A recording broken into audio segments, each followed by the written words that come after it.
Bonjour Israël, c'est Frère Willy pour frèrewilly.com. Aujourd'hui, on va parler du caractère chrétien. Alors, beaucoup d'interrogations à ce sujet parce que c'est un mot qui ne revient même pas très souvent dans la chrétienté. Le caractère chrétien, c'est effectivement quelque chose sur lequel nous devons nous pencher pour comprendre déjà qui nous sommes en tant que chrétiens et surtout pour pouvoir se reconnaître entre chrétiens. Euh, c'est vrai que c'est un mot qui, a priori, peut sembler vide de sens, mais quand on se penche sur les Écritures, il prend toute sa valeur et toute son importance. En fait, lorsqu'on devient chrétien, il y a un changement qui se produit. Lorsqu'on accepte Yeshua, lorsqu'on reçoit le Saint-Esprit, il y a un changement qui se produit dans notre caractère et dans notre personnalité. D'accord?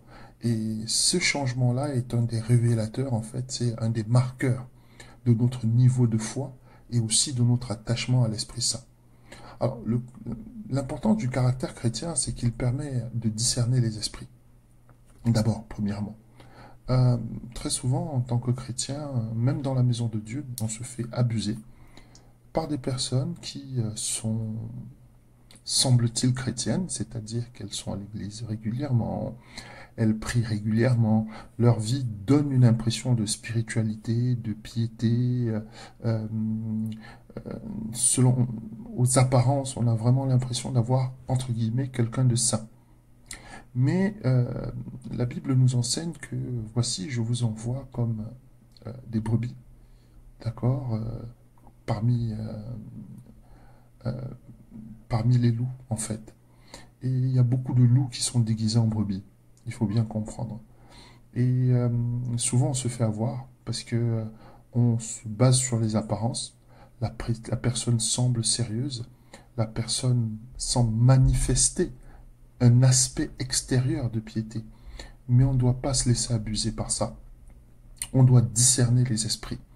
L'important du caractère chrétien, en fait, c'est ça, c'est que il va nous permettre de reconnaître ceux qui ont le dépôt, entre guillemets, de l'esprit de Yahweh en eux.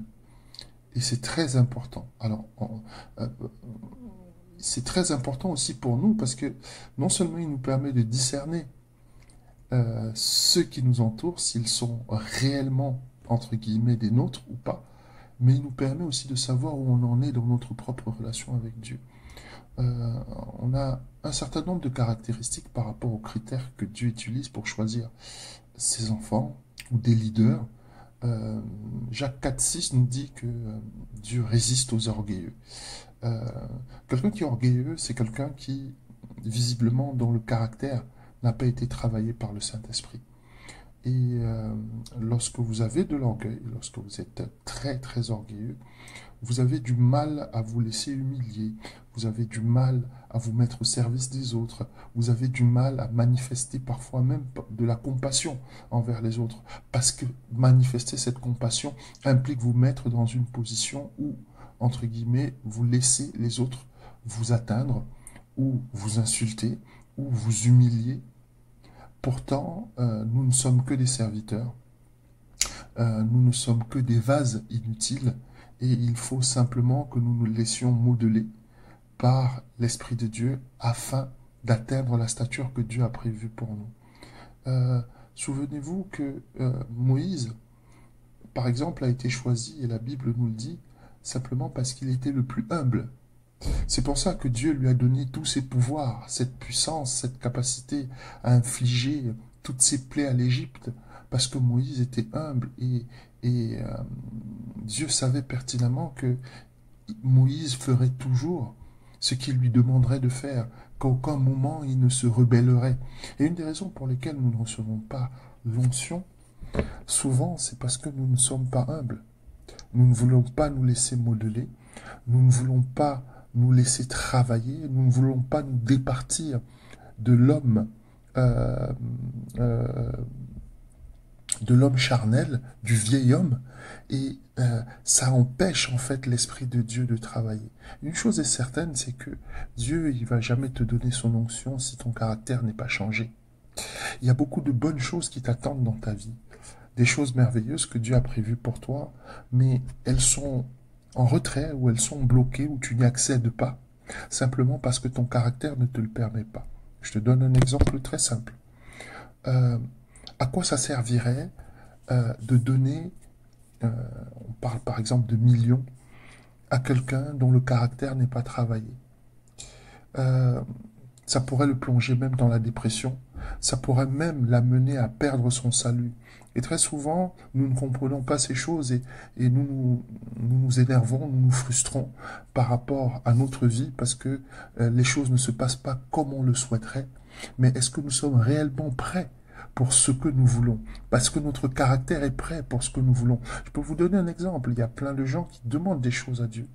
Mais est-ce que leur vie est prête pour ces choses-là? Tu peux demander à Dieu, je ne sais pas moi, un mari, ou un don de guérison, ou un don de prophétie. Mais est-ce que réellement, quand tu examines ta vie, tu es prête à accueillir ces choses? Euh, il faut qu'on s'examine et qu'on comprenne que le caractère chrétien, c'est un marqueur. Plus nous manifestons les qualités que l'Esprit de Dieu aussi manifeste, eh bien, plus nous évoluons dans notre relation avec Dieu. Comment se fait-il que certains manifestent beaucoup plus rapidement que d'autres le caractère chrétien? Eh bien, c'est simplement parce qu'ils ont beaucoup plus de communauté de vie avec le Saint-Esprit. Alors, je vais expliquer, je vais développer. Quand tu passes énormément de temps avec l'Esprit de Dieu dans sa présence, d'accord? Eh bien, c'est exactement comme dans la Bible, on te dit que les mauvaises compagnies corrompent les bonnes mœurs, eh bien, les bonnes compagnies, eh bien, exaltent les bonnes mœurs. C'est-à-dire que, au fur et à mesure que toi et l'Esprit de Dieu, vous allez passer du temps ensemble, passer du temps en communauté, eh bien, ces qualités à lui vont déteindre sur toi.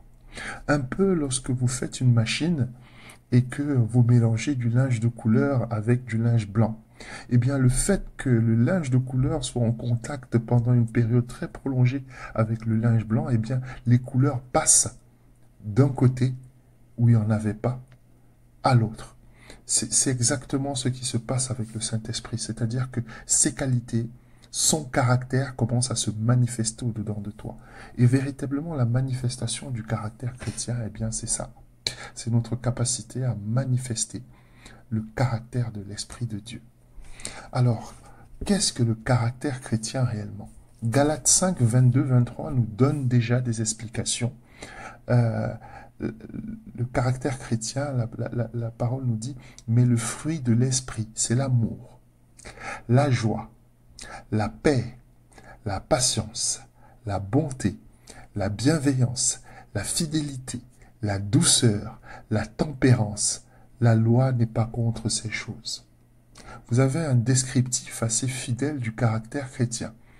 Et quand vous voyez quelqu'un qui ne manifeste pas ces choses, malgré que la personne s'habille de façon très, très, très, très, très sobre, vienne à l'église tout de blanc vêtu, euh, s'exprime toujours de façon très, très châtiée et très, très appropriée en toutes circonstances, ça ne veut pas forcément dire qu'elle a le caractère chrétien.